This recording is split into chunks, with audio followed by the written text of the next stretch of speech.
স্বামী আর স্ত্রীর মধ্যে পার্থক্য কি জানেন?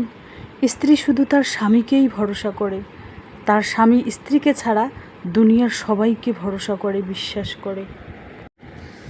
অল্প ইনকামে সংসার খরচ চালিয়ে কিভাবে গোপনে টাকা সঞ্চয় করি। আমি কত বছরে 8 লাখ টাকা সঞ্চয় করলাম, আলহামদুলিল্লাহ। তো নতুন দিনে নতুন আরেকটি ভ্লগ ভিডিও নিয়ে হাজির আমি আপনাদের মাঝে। সাভানা, ভারতের ছোট্ট একটা গ্রাম শীতলকুচি জেলা থেকে বলছি। তো welcome back to my channel. আসসালামু আলাইকুম। তোমরা সবাই কেমন আছো? আমি আশা করি তোমরা সকলেই ভালো আছো। আলহামদুলিল্লাহ আমিও ভালো আছি, আমার পরিবার পরিজনদের নিয়ে আলহামদুলিল্লাহ আমি ভালোই আছি। আর আমার প্রাণপ্রিয় কলিজা আপু ভাইয়েরা, তোমরা সবাই কেমন আছো? আমি আশা করি তোমরা সকলে ভালো আছো। তো বরাবরের মতো না ব্লগটা আমি শুরুই করে দিলাম। তো চলো ব্লগটা দেখতেই থাকো, আশা করি খুবই ভালোই লাগবে। কারণ আমার ব্লগ যেহেতু প্রতিদিন বিকাল 4টায় আসে, আমার ব্লগের কোনো না কোনো অংশ ভালো লাগলে সাবস্ক্রাইব করে পাশে থাকতে পারেন। অল্প ইনকামে সংসার খরচ চালিয়ে কিভাবে গোপনে টাকা সঞ্চয় করি। আমি কত বছরে 8 লক্ষ টাকা সঞ্চয় করলাম, সেই বিষয় নিয়ে আজকে আলোচনা করব। দেখুন, যদি ইচ্ছে শক্তি থাকে তাহলে অল্প ইনকামেও কিন্তু সংসার চালিয়ে গোপনে টাকা সঞ্চয় করতে পারো। কারণ সবাইকে বলে যদি তুমি টাকা সঞ্চয় করো, তাহলে ছেলে মেয়ে হাজব্যান্ড সবাই ওই টাকাতে আটক হবে যে হ্যাঁ ওখানে তোমার 50,000 আছে, ওখানে তোমার 10,000 আছে, টাকাটা দাও, ব্যবসা করি, অমুক করি, তমুক করি, হ্যান করি, ত্যান করি। এগুলো কিন্তু ভুলিয়ে ভালিয়ে পাঠিয়ে নেবে। আর একটা কথা, তুমি 5,000 ইনকাম করো আর 500 ইনকাম করো মাসে, সেটা বড় ম্যাটার না।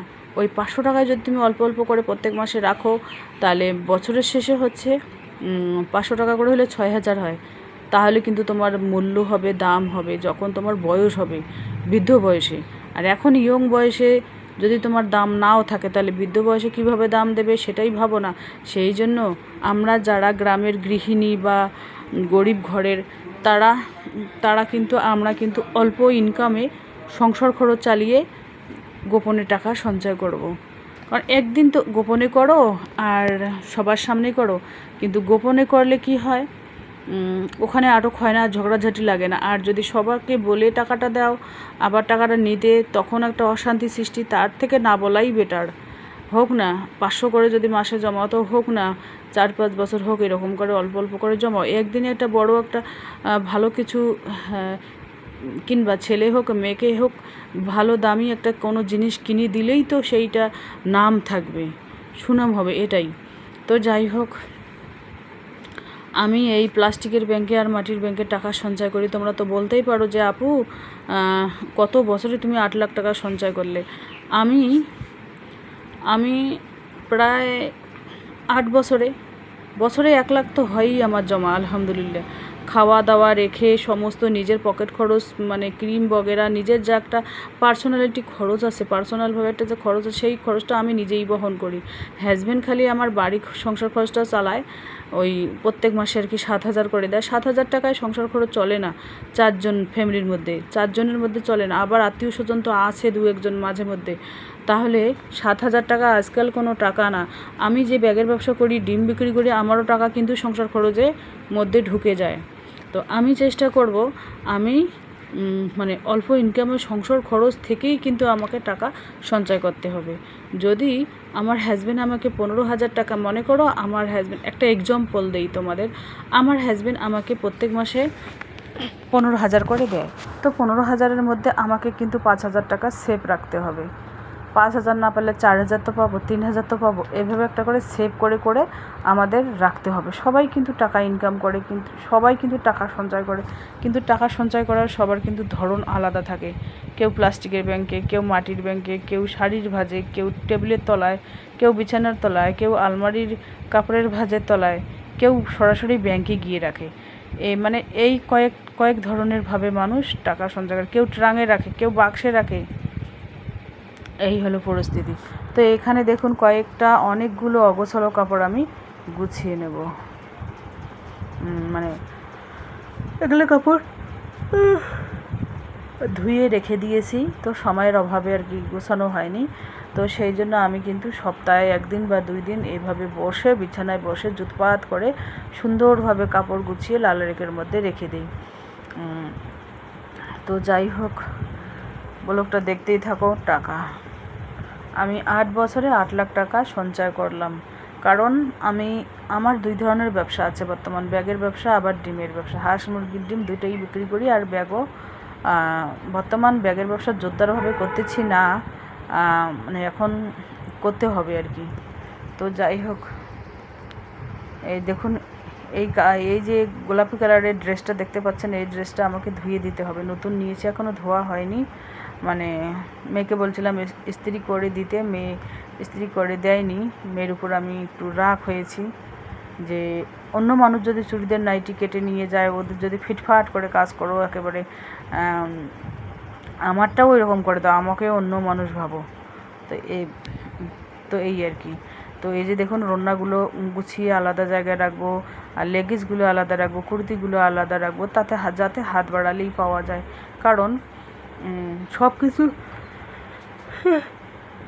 সমস্ত কাপড় চোপড় যদি একসাথে দলা পাকিয়ে যায় তো কেমন যেন লাগে। এই জন্য অল্প স্বল্প করে হলেও গুছিয়ে রাখলে নিজের জন্য অন্তত ভালোই হয়।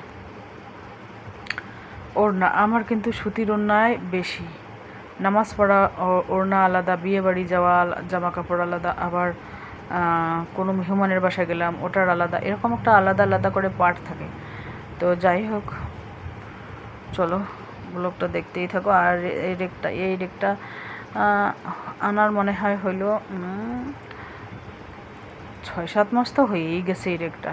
এই রেকটা আনার পর আমার এমন যে একটা সুবিধা হয়েছে না, কি বলবো আর। আলমারি বারবার কে খুলবে, আলমারির একটা লক আমার খুলে গেছে, হাজব্যান্ডকে সেদিন বলেছিলাম যে লকটা ঠিক করে দাও, তো বলে কি এবার না, এবার মানে ওখান থেকে ঘুরিয়ে এসে তারপরে ইয়ে করব। তো যাই হোক, এবার ওড়নাগুলো আলাদা রাখবো যাতে হাত বাড়াতে পাওয়া যায় এটা কী কালারের ওড়না নিলাম আমি। আর সবগুলো যদি একসাথে থাকে, লেগিস একসাথে, কুর্তি একসাথে, নাইটি একসাথে, তাহলে কিন্তু খুব ডগমগ হয়ে যাবে। তো যাই হোক, এভাবে আমি গুছিয়ে নিচ্ছি। তো এভাবে গুছিয়ে রাখলে 1 সপ্তাহ কোনো দিন হাত দিতে হবে না, কারণ আমি প্রত্যেক দিনের জামা কাপড় প্রত্যেক দিনই ধুয়ে দেই, সেই জন্য নোংরা হওয়ার কোনো প্রশ্নই নেই। যারা 2 দিন 3 দিন পর আল্লাহ কাপড় চোপড় ধোয়ে, তাদের পক্ষে এরকমই হয়। এই যে দেখুন, কাপড়গুলো গুছিয়ে নিয়েছি, এবার আমি এই লাল রেকের মধ্যে রেখে দেবো আর কি। আর এই লাল রেকের মধ্যে যদি আমি এইভাবে পাটভাবে রাখি তাহলে কিন্তু সুবিধেই হয়। 2টা থাক আমার হাজব্যান্ডের কাপড় রাখার জন্য দিয়েছি, আর 3টা থাক আমিই নিয়েছি। যেহেতু আমার কাপড় চোপড় বেশি, সেই জন্য আমাকে বেশি নিতে হয়। হাজব্যান্ডের জামা কাপড় অনেক, হাজব্যান্ড শিলিগুড়িতে যেখানে রুম ভাড়া নিয়ে থাকে, সেই রুমের মধ্যে আমি দেখেছি শার্ট প্যান্ট গোনা যায় না, এত কিনেছে। তো আমি হাজব্যান্ডকে মাঝে মাঝে গালি দিই যে দেখো, তুমি বাড়ি ভাড়া, রুম ভাড়াটাকে মানুষের বাড়ি ভেবে অল্প কিছু জামা, অল্প জিনিস ওখানে রাখার চেষ্টা করো। আর আমাদের বাড়িতে যে আছে এটা নিজের বাড়ি, এখানে যদি বেশি করে রাখা যায় জিনিস, তাহলেও কেউ কিছু বলার থাকে না। আর হ্যাঁ, 2টো শার্ট প্যান্ট তুলে রাখা এখানে যাওয়ার জন্য, আর 2টো শার্ট প্যান্ট মানে ব্যবহার করার জন্য, গেঞ্জি, এরকম সিম্পলের মধ্যে। আজকে রান্না হবে কি সেটা তোমাদের বলছি। শুকটি মাছের ভর্তা হবে, আর কালকে রাতের এঁচড় আছে, মটন দিয়ে এঁচড় করেছিলাম তারই একটু আছে। আর এই যে দেখুন, মটন দিয়ে এঁচড়।